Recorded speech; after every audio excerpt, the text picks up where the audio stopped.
Assalamualaikum warahmatullahi wabarakatuh.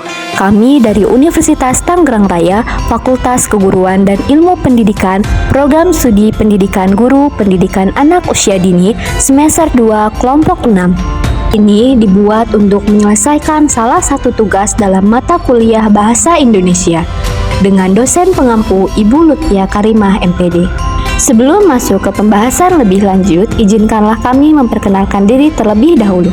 Yang pertama yaitu ada Lidiana Hamda dengan NIM 24107100023. Selanjutnya ada Lestari Gondo Astuti dengan NIM 24120710004. Dan yang terakhir ada Iis Nurkurotu Ain dengan nomor NIM 24120710024. Latar belakang penulisan karya ilmiah harus memperhatikan etika yang berlaku. Etika dapat diartikan sebagai seperangkat nilai yang membimbing seseorang untuk bertindak secara benar dan layak. Sementara itu, karya tulis merupakan hasil pemikiran yang dituangkan dalam bentuk tulisan. Oleh karena itu, etika dalam penulisan ilmiah merujuk pada penyusunan sebuah tulisan yang disusun dengan menggunakan bahasa yang sopan, benar, dan sesuai dengan kaidah akademik. Rumusan masalah pada materi ini adalah apa pentingnya etika dalam penulisan karya ilmiah. Yang kedua, apa yang dimaksud dengan plagiarisme dan similarity. Yang ketiga, bagaimana teknik penulisan kutipan langsung dan tidak langsung. Etika dalam penulisan karya ilmiah. Pengertian etika dalam penulisan karya ilmiah secara bahasa, istilah etika berasal dari kata Yunani ethos yang berarti kebiasaan atau nilai kesusilaan. Dalam pengertiannya, etika merupakan bagian dari cabang ilmu filsafat yang membahas norma-norma serta perilaku manusia yang diklasifikasikan sebagai benar atau salah. Dalam konteks bahasa Indonesia, istilah etika sering disamakan dengan akhlak atau moral. Mahmud 2022. Etika dapat dipahami sebagai kumpulan nilai yang membimbing seseorang untuk berperilaku secara baik dan layak. Sementara itu, karya tulis merupakan hasil pemikiran atau gagasan yang dituangkan dalam bentuk tulisan. Oleh karena itu, etika penulisan ilmiah merujuk pada penyusunan tulisan yang menggunakan bahasa yang tepat, sopan, dan sesuai norma.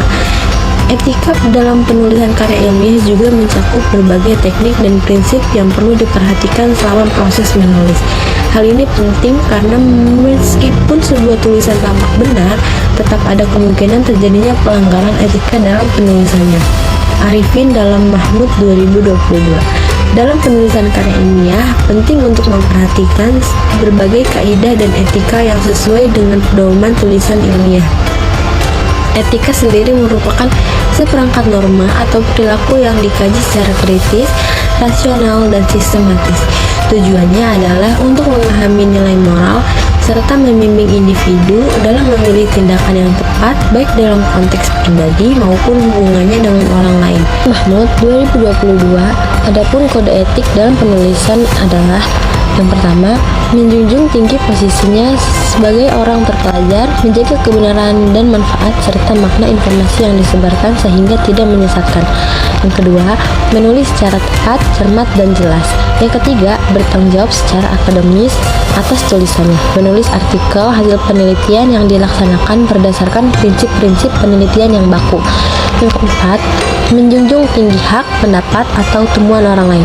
Yang kelima, memberikan manfaat kepada masyarakat pengguna. Yang keenam, melahirkan karya orisinal, bukan karya yang mengandung unsur fabrikasi, falsifikasi, dan plagiasi. Yang ketujuh, menyadari sepenuhnya bahwa 3 pelanggaran kode etik tersebut berakibat pada hilangnya integritas penulis dan merupakan cacat moral menurut Mahmud 2022. Ada 4 pelanggaran kode etik yang perlu disesalkan. Yang pertama, fabrikasi data, membuat data-data yang sebenarnya tidak ada, membuat data fiktif. Aturan penulisan. Yang pertama, struktur penulisan karya ilmiah.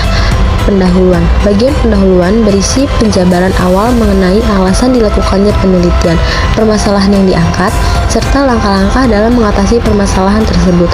Di dalamnya mencakup latar belakang, perumusan masalah, tujuan penelitian, serta manfaat dari penelitian yang dilakukan.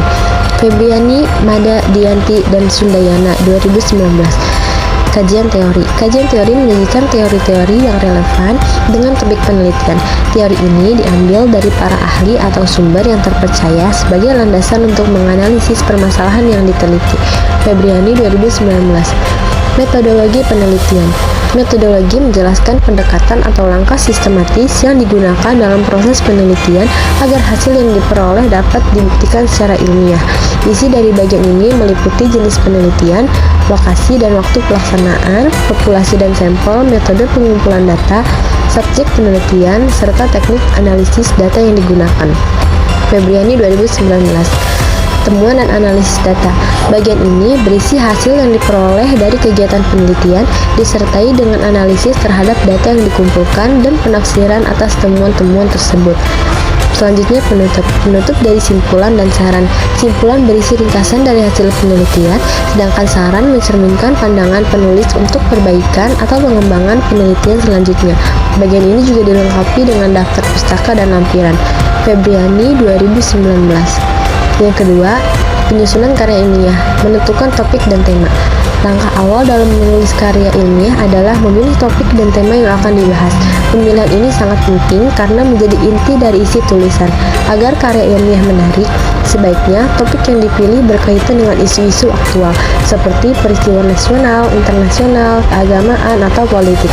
Febriani, Nada, Dianti, dan Sundayana 2019. Pengumpulan referensi. Setelah topik ditetapkan, penulis perlu mengumpulkan bahan dari berbagai sumber, baik cetak maupun digital.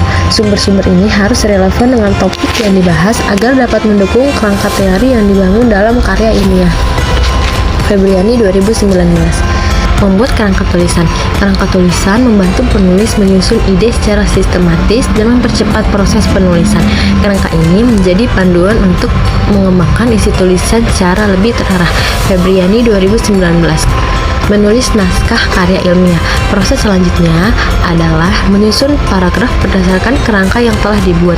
Setiap paragraf memuat satu gagasan utama yang dijabarkan melalui kalimat-kalimat penjelas serta harus memiliki kesinambungan antar bagian. Febriani 2019. Proses penyuntingan dan revisi. Penulis dapat melakukan penyuntingan secara mandiri atau meminta bantuan orang lain. Tahap ini mencakup perbaikan dari segi ejaan, tanda baca, struktur kalimat, kejelasan paragraf, serta ketepatan isi. Penyuntingan yang matang akan meningkatkan kualitas karya sebelum dipublikasikan. Febriani 2019. Pengutipan sumber. Dalam pengutipan, terdapat dua metode umum yang digunakan, yaitu metode catatan, note, dan metode langsung, in-text citation. Pada metode catatan, identitas sumber tidak langsung dicantumkan dalam teks, sedangkan pada metode langsung, sumber dikutip secara eksplisit. Kedua metode ini lazim digunakan dalam penulisan ilmiah di Indonesia. Febriani 2019. Baik, selanjutnya di sini akan membahas tentang plagiarisme dan similarity. Memahami plagiarisme dan similarity. Secara umum, istilah plagiat dan plagiarisme sering dikaitkan dengan aktivitas penulisan seperti karya ilmiah, jurnalistik, maupun sastra. Menurut Kamus Besar Bahasa Indonesia atau KBBI, plagiat berarti mengambil karya atau pendapat orang lain dan menyajikannya seolah-olah milik sendiri. Sedangkan plagiarisme merupakan penjiplakan yang melanggar hak cipta. Kedua istilah tersebut menggambarkan tindakan mengambil karya orang lain tanpa mencantumkan sumber dengan benar, sehingga termasuk dalam pelanggaran etika maupun hukum. Plagiarisme perlu dibedakan secara jelas dari kegiatan mengutip atau membuat situasi yang lazim dilakukan dalam dunia akademik. Situasi merupakan cara penulis menyampaikan informasi kepada pembaca terkait suatu konsep, gagasan, atau data dalam tulisannya, dengan tujuan agar pembaca dapat menelusuri dan menemukan sumber aslinya. Sebelum sebuah artikel diterbitkan dalam jurnal, Naskah tersebut terlebih dahulu melalui proses evaluasi guna menilai kelayakan untuk dipublikasikan. Salah satu tahapan penting dalam proses ini adalah melakukan pemeriksaan tingkat kemiripan similarity dengan tulisan-tulisan yang telah terbit sebelumnya. Tujuannya adalah untuk memastikan kualitas dan orisinalitas karya ilmiah yang dimuat dalam jurnal tersebut. Menurut Agus Setiawan, similarity atau tingkat kemiripan merupakan bagian dari proses awal untuk menilai apakah sebuah karya ilmiah mengandung unsur plagiarisme. Similarity berfungsi sebagai alat analisis yang membandingkan kemiripan atau suatu karya dengan karya ilmiah lainnya. Sedangkan plagiarisme merupakan kesimpulan akhir dari hasil analisis tersebut. Untuk menentukan apakah sebuah karya tergolong plagiat, diperlukan pengecekan similarity terlebih dahulu yang kemudian dianalisis secara lebih mendalam berdasarkan kriteria plagiarisme yang telah ditetapkan dalam Peraturan Menteri Pendidikan Nasional Republik Indonesia Nomor 17 Tahun 2010, yaitu mengambil istilah, kata, kalimat, data, atau informasi dari sumber lain tanpa mencantumkan sumber dalam catatan kutipan atau tanpa menyebutkan sumber secara memadai. Yang kedua, mengutip secara acak dari sumber lain tanpa kejelasan asal sumber. Menggunakan ide, pendapat, pandangan, atau teori orang lain tanpa mencantumkan sumber dengan layak. Menyusun ulang isi dari sumber lain dengan bahasa sendiri tanpa menyertakan referensi yang memadai. Mengakui karya ilmiah yang telah dibuat atau dipublikasikan oleh orang lain sebagai hasil karyanya sendiri tanpa mencantumkan sumber secara jelas. Berdasarkan kajian dari beberapa ahli, terdapat beberapa jenis plagiarisme yang diklasifikasikan berdasarkan unsur kesengajaan dan teknik pelaksanaannya. Plagiarisme dibagi menjadi dua berdasarkan unsur kesengajaan, yaitu plagiarisme sengaja merupakan bentuk pelanggaran yang dilakukan dengan sadar. Pelaku secara sengaja mengambil karya orang lain dan mengakuinya sebagai karya pribadi.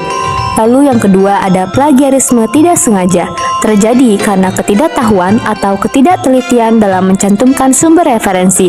Meskipun tidak sengaja, tindakan ini tetap tergolong sebagai pelanggaran etika akademik.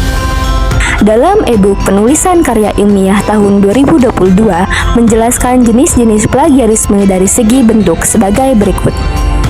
Yang pertama ada plagiarisme kata demi kata, yaitu menyalin teks orang lain secara utuh tanpa melakukan perubahan serta tidak mencantumkan sumber rujukan.